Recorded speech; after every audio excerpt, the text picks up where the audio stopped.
porque también va a dejar la víbora chillando. Ya lo vi llegar al maestro Jaime Hernández, periodista independiente, corresponsal de guerra.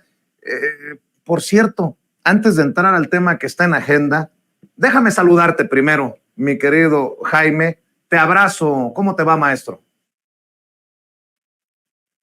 No escucho a Jaime, compañeros, a ver si me ayudan. A ver si por ahí logramos escuchar. Ahí te escucho, maestro. Tu melodiosa y profunda voz. Muy buenos días, querido Vicente. Dígame. Aquí estoy, para que me digas.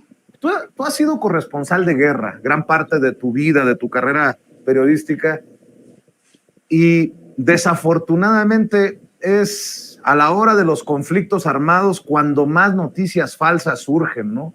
Sí. Qué doloroso es ver, y ya no digo de un lado, sino de todos lados, cómo en este conflicto en la franja de Gaza entre Israel y Hamás supuran las noticias falsas, ¿no? Que están retomando algunos políticos con muy mala leche en México para decirle al presidente, ¿cómo es que no te pronuncias sobre este?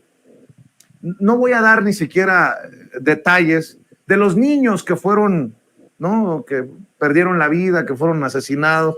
No voy a dar la nota completa porque me parece grotesco. Y lo veo desde CNN hasta otros lados. Y no estoy diciendo, a lo mejor el tiempo me va a dar una bofetada, ¿no? Y termina saliendo que es verdad.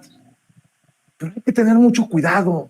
Sobre todo en este momento, a la audiencia de Sin Censura le pido que tengan mucho cuidado en dónde se informan, con quién se informan y lo que consumen desde allá, desde la Franja de Gaza. Qué lamentable que se le apueste a las noticias falsas, a la infodemia, mi querido Jaime. Sí, mira, suele decirse, y este es un viejo adagio, que la primera víctima en cada guerra, en cada conflicto, la primera víctima es la verdad. Y esta es una lección que muchos viejos periodistas aprendimos sobre el terreno. Y efectivamente, la verdad es lo primero que cae.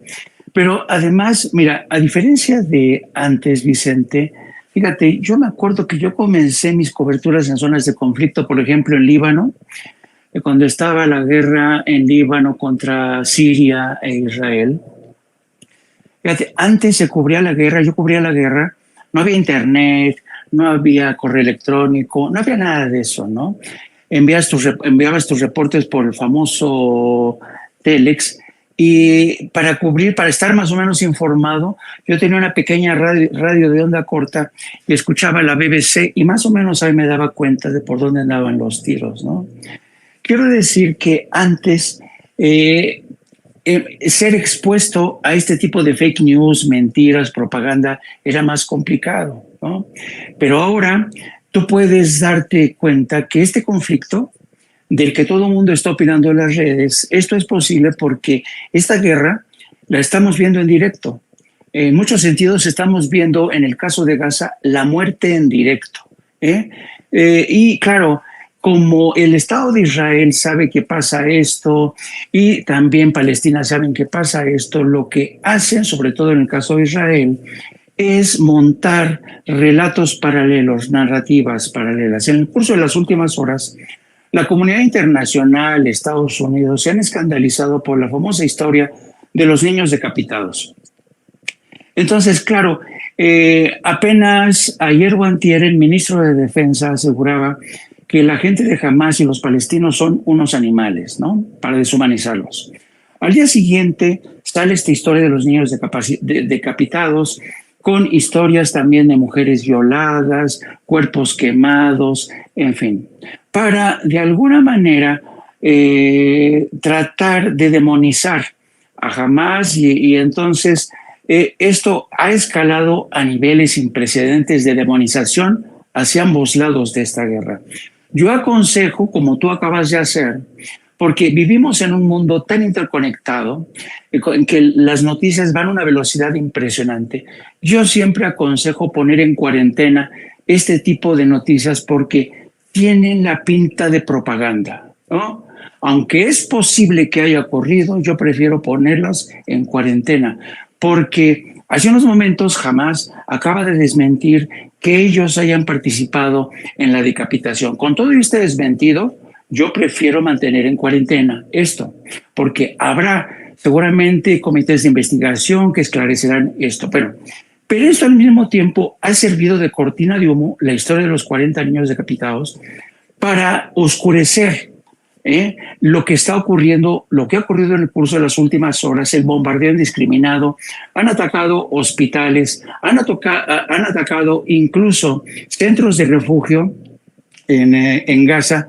Y esta mañana, precisamente por esto, Antonio Guterres, el secretario general de la ONU, le ha pedido a ambas partes que respeten las leyes de guerra, que no meterse con civiles, respetar los centros hospitalarios, las escuelas donde se han concentrado los desplazados, casi 200,000 desplazados que están ahí hacinados en escuelas.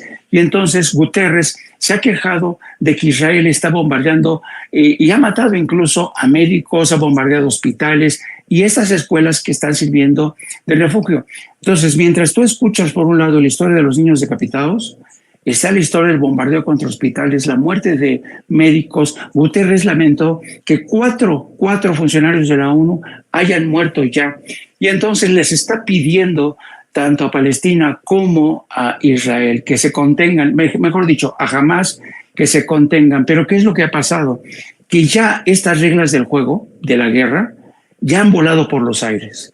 Y volaron por los aires desde antes incluso de que Hamás lanzara esta ofensiva, porque desde antes de que Hamás lanzara este ataque sorpresa contra Israel, un ataque efectivamente de tintes terroristas, no lo vamos a negar, también es un hecho que desde antes de este ataque Israel había permitido pogromos, matanzas, masacres de algunos ciudadanos palestinos que les quemaron sus campos de cultivo, los desalojaron de sus casas, los asesinaron.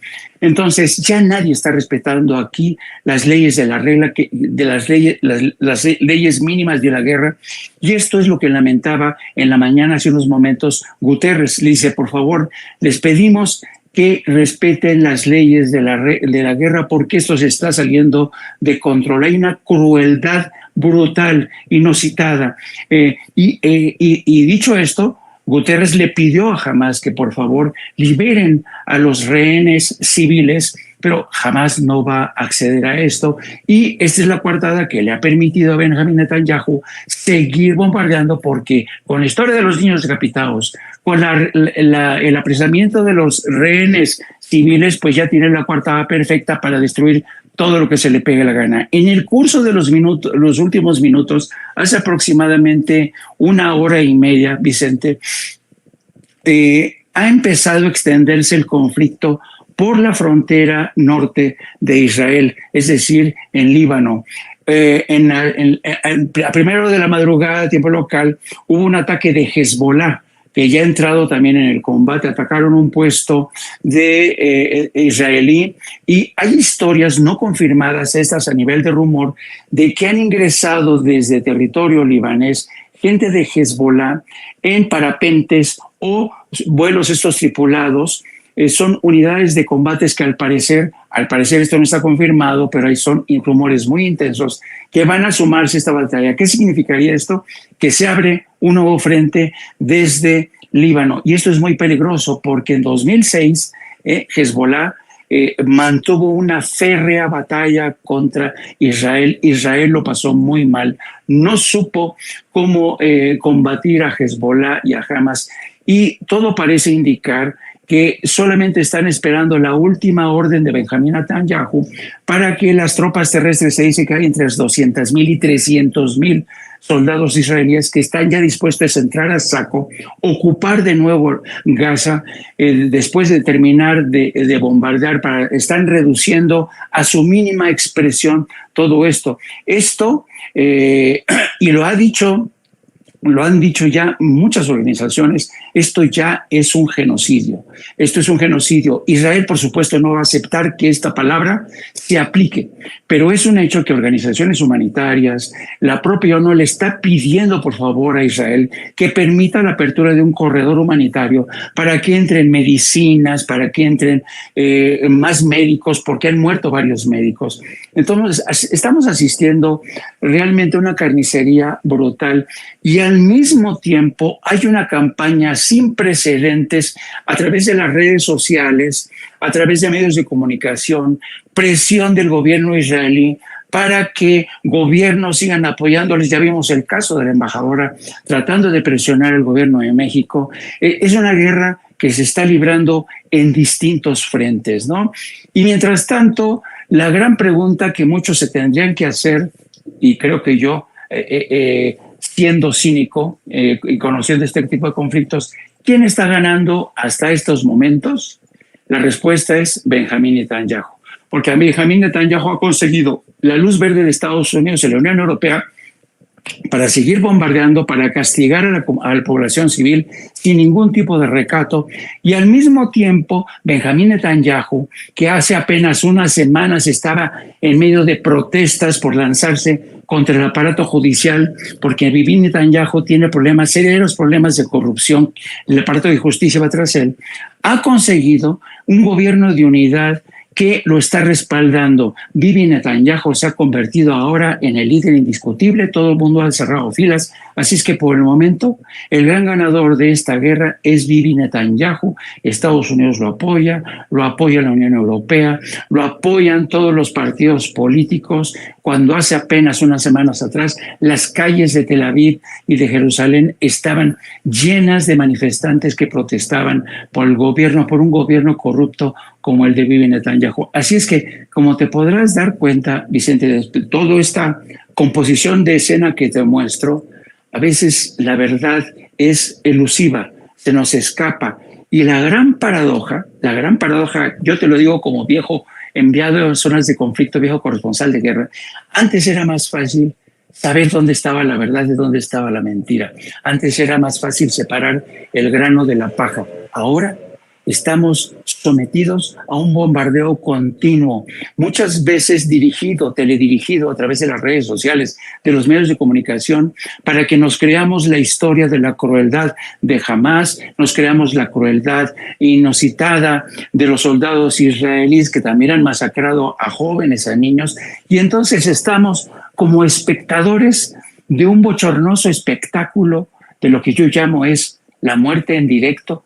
El mundo se encoge de hombros y no sabe realmente a quién creerle. Si me preguntas a mí, yo prefiero creerle al más débil, al más desvalido, al que ha soportado durante décadas esta política de asfixio, este encarcelamiento cotidiano, este tratamiento realmente de seres humanos de segunda, tercera, cuarta categoría.